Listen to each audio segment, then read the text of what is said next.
और पिछले 9 सालों में उत्तर प्रदेश में योगी सरकार ने अपराध और माफिया नेटवर्क के खिलाफ कार्रवाई के नए आंकड़े जारी किए हैं।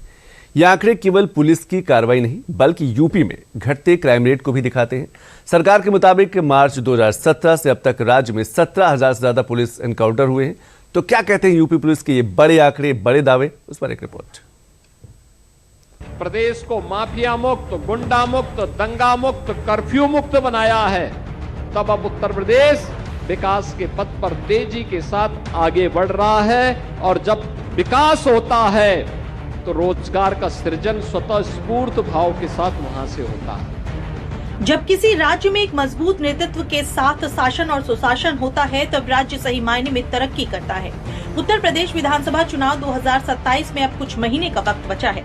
चुनाव से ठीक पहले उत्तर प्रदेश की बदलती तस्वीर को बयान करते हुए कुछ ऐसे आंकड़े सामने आए हैं जिससे योगी राज में अपराधियों के खिलाफ हुई कार्रवाई के चलते माफिया नेटवर्क और अपराधियों की जड़ें तक हिला दी हैं, जिसका श्रेय अपराध के खिलाफ सख्त रवैया, लगातार एक्शन और जीरो टॉलरेंस नीतियों ने यूपी को पूरे देश में कानून व्यवस्था के लिए नजीर बना दिया है।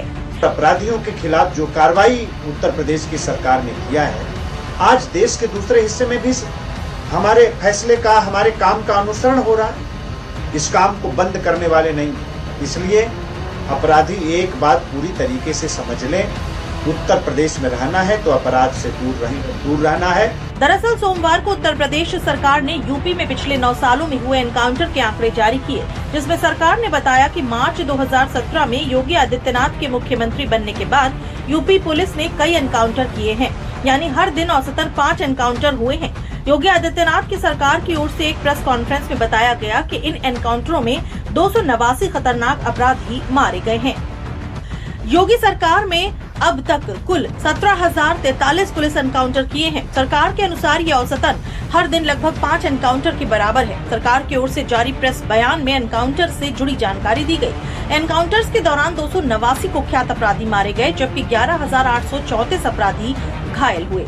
इसके अलावा संगठित अपराध और गंभीर मामलों के खिलाफ अभियान चलाए गए, जिसमें 34,253 अपराधियों को गिरफ्तार किया गया। प्रदेश में इन 9 वर्षों के दौरान 18 पुलिसकर्मी शहीद हुए, जबकि 1,852 पुलिसकर्मी घायल हुए।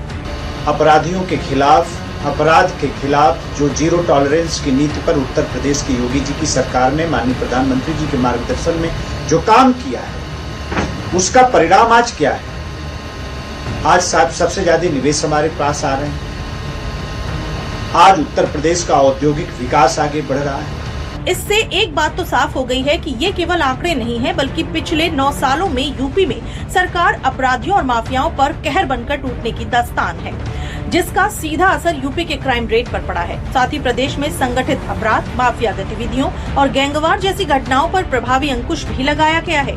ये वही यूपी है जिसमें एक समय पर अपराधियों को पनाह दी जाती थी और पूरे देश में अपने क्राइम रेट से विख्यात था। मगर सीएम योगी के संकल्प ने इस तस्वीर को बदलकर यूपी को बदलाव और विकास की दिशा में अग्रसर कर दिया है। लखनऊ जोन में 971 मुठभेड़ हुई, जिसमें 20 मारे गए। वहीं लखनऊ कमिश्नरेट में 147 मुठभेड़ों में 12 मारे गए। गाजियाबाद कमिश्नरेट में 789 मुठभेड़ों में 18 मारे गए, जो सभी कमिश्नरेट में सबसे ज्यादा है। कानपुर जोन में 791 मुठभेड़ों में 12 मारे गए। वहीं कानपुर कमिश्नरेट में 253 मुठभेड़ों में 4 मारे गए। प्रयागराज जोन में 643 मुठभेड़ों में 11 मारे गए। वहीं प्रयागराज कमिश्नरेट में 150 मुठभेड़ों में 6 मारे गए। गौतम बुद्ध नगर जोन में 1144 मुठभेड़ों में 9 मारे गए। सीएम योगी आदित्यनाथ के गृह जनपद गोरखपुर जोन में 699 मुठभेड़ों में 8 मारे गए। एक तरफ सीएम योगी की नीतियों के ये आंकड़े पूरे देश में चर्चा बटोर रहे हैं, वहीं दूसरी ओर इन आंकड़ों पर सियासत भी गरमाई नजर आ रही है और सवाल भी खड़े किए जा रहे हैं। ये बहुत छोटे छोटे अपराध, उनके लिए भी लोगों को पैर में गोली मारी जा रही है, उनके साथ एनकाउंटर किया जा रहा है। लेकिन जो सबसे बड़ी सोचने की बात है, उत्तर प्रदेश में रोज 5 एनकाउंटर हो रहे हैं, लोग मारे जा रहे हैं, 300 के करीब कहते हैं, बहुत ही खूंखार अपराधी मारे गए, लेकिन फिर भी अपराध कम नहीं हो रहा है। योगी जी की सरकार के सर्जन का पहला संकल्प करप्शन और क्राइम पर जीरो टॉलरेंस की पॉलिसी का था। पुलिस ने के साथ बहुत सारे बदमाशों की मुठभेड़ हुई है, 289 के आसपास एनकाउंटर्स हुए हैं। तो निश्चित है कि उत्तर प्रदेश में जो भी दुर्दांत लोग कानून को हाथ में लेने का काम करेंगे, उसके बाद भी पुलिस पर कोई हमला करने की चेष्टा करेंगे तो पुलिस कोई फूलमाला तो चढ़ाएगी नहीं, जवाब तो देना होगा ना। मुख्यमंत्री योगी आदित्यनाथ की सबसे बड़ी उपलब्धि उनके सख्त लॉ एंड ऑर्डर को माना जाता है। इसी के तहत पिछले 9 वर्षों में पुलिस को पावर ऑफ कानून व्यवस्था को प्राथमिकता दी गई है। साथ ही अपराध के खिलाफ अभियान में कई अपराधियों को ढेर किया गया, जिसमें कई पुलिसकर्मी भी घायल हुए। जो अपराधी एक समय पर कानून से भी नहीं डरते थे, वो आज के समय पर सरेंडर करने पर मजबूर हो गए हैं, जिससे अपराधों पर तो लगाम लगी ही, साथ ही सीएम योगी के यूपी मॉडल ने देश के लिए एक रोल मॉडल इसे बना दिया।